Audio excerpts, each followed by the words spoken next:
Magandang araw sa lahat at magandang araw din sa iyo, Binibining Kalbo.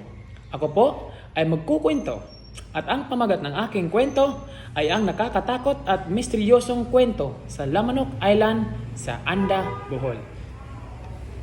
Noong unang panahon, sa mahiwagang lupain ng Anda, Bohol, may isang misteryoso at kahali-halinang lugar na tinatawag na Lamanok Point. Nakatago ito mula sa abala ng kabihasnan. Isang walang taong peninsulang gawa sa batong apog na naaabot lamang sa pamagitan ng dagat. Balot ito ng makakapal na bakuan at nilulukuban ng mga kakaibang alamat. Kilala bilang duyan ng sibilisasyon sa riyon. Ang Lamanok ay nagtatago ng mga lihim ng sinaunang tao at ang mga kwentong pabulong ng kababalaghan. Ang mahiwagang lugar na ito ay tirahan ng isang maunlad na pamayanan, base sa mga artifact na nagmula pa noong panahon ng bato.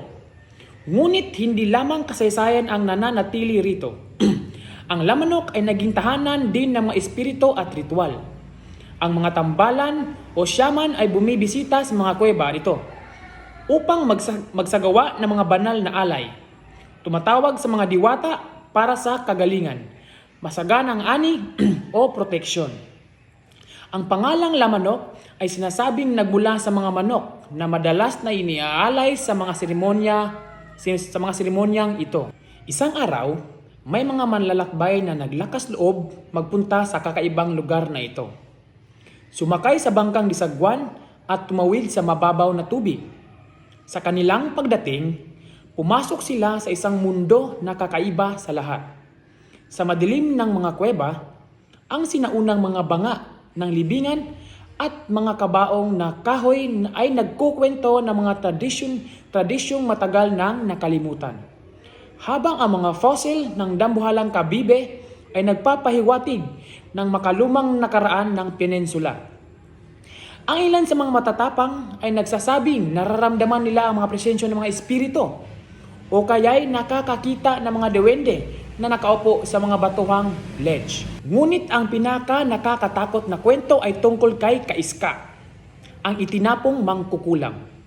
Pinalayas ng kanyang mga kababayan. Nanirahan siya sa isang kuweba sa pinakaloob ng Lamanok, kung saan siya ay namuhay at namatay.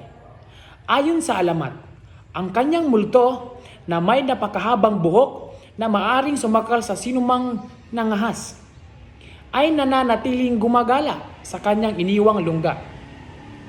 Habang patuloy na naglalakbay ang mga bisita, natuklasan nila ang hematite handprint ng isang sinaunang sibilisasyon. Nakapinta ng matingkad ng pulang kulay sa pader ng batong apog. Ang mga bakas na ito, na hindi naaapektuhan ng panahon, ay pinananiwalaang parangal sa mga espiritu ng mga namatay.